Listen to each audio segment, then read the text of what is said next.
Uy, huwag ka mawala ng loob. Ay, saya!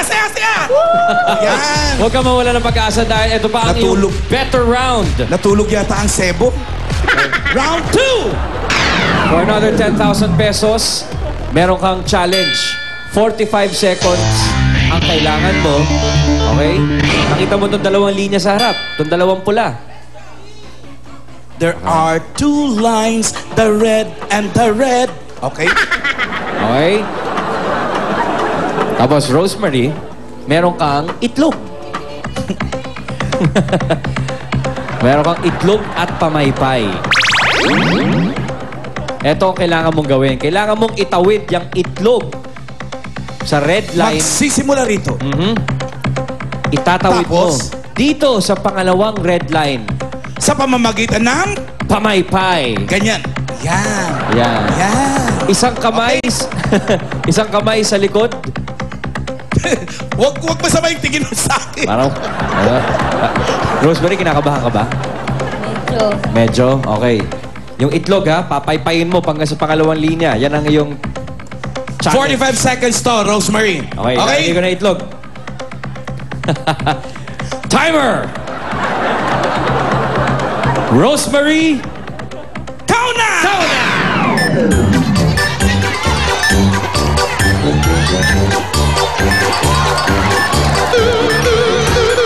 Alin?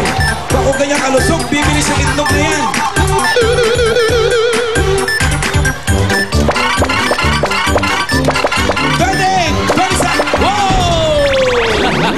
Rosemary, dahil nagawa mo yan, count na! Grabe naman. The best guy! Pinaypayan lang ang itlog. The best guy!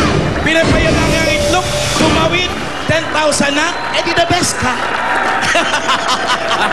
Okay, Rosemary, congratulations. Meron ka ng 10,000. Tagalin na natin itong pamaypay mo. At eto na ngayon, Rosemary, for 10,000 pesos. Round 3. Meron ka na naman tanong? Eto na. 10 seconds ulit ang meron ka. Eto na ang iyong tanong. Timer, ready? Anong city ang nasa norte ng Mandaluyong? Dito makikita ang Pinaglabanan Shrine. Rosemary, count na! Sino? Si service crew. Hindi rin alam. Pinaglabanan Shrine. Ano na? Pinaglabanan Shrine. Quezon City.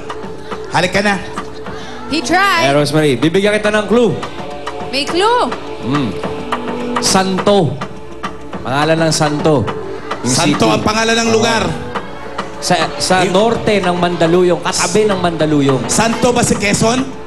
Isipin mo ngayon yan. Okay. Okay? Yan. Ngayon, ano ang sagot mo, Rosemary? Pangalan ng santo, ang pangalan ng syudad na yan. 10 seconds. Go! Go! Timer!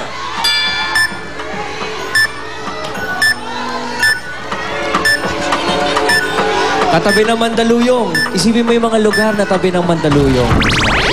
Naku naman, Rosemary, may tulay dyan, oh. Pagkagaling ka ng Mandaluyong, pag ganun mo, yun na yun, oh. Anong city yun? Yun. San Juan, Rosemary. Pero di ba, meron ka pa rin namang 10,000 pesos. Dahil ko ay 200 pounds. Ikaw na, the best ka! Maraming salamat, Rosemary. Congratulations. Ayos lang yun. 10,000 pa rin yan ang napadalunan mo. Kaya, Rosemary, ikaw na The best ka! Tandaan, kahit sino, kahit saan, pwedeng abutin ng swerte dahil kung nasaan kayo, nandoon kami. Kahit nasa trabaho kayo o sa eskwela, MRT, underpass, overpass, basta lahat ng pass, o palengke man o toda, ikaw, palengke ka galing, di ba? Hahanapin ka ng swerte. Ikaw na, the best ka! Sa aming pagbabalik, mapapanood natin ang mga unique love stories ng mga kasama nating couple sa paboritong laro ng bayan, ang Pinoy Henyo!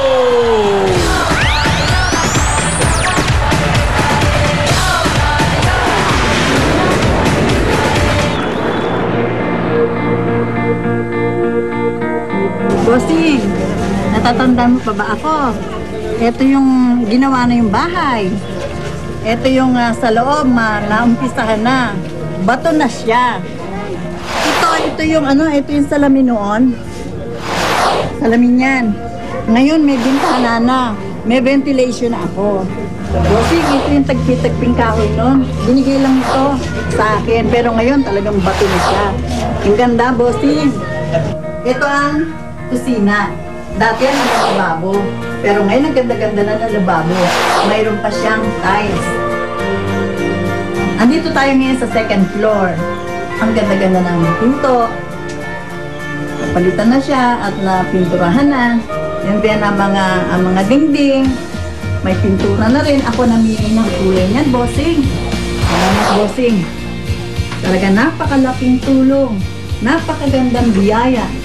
Sana ipagpatuloy mo ang pagtulong mo, pagbibigay mo ng kasiyahan sa kapwa mo tao. Pagpalain kayo ng Diyos.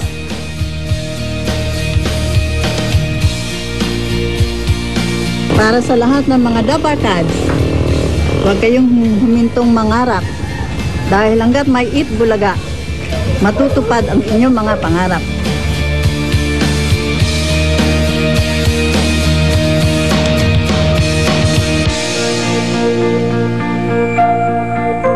Tinamaan ng mga mata niya. May paningin man o wala,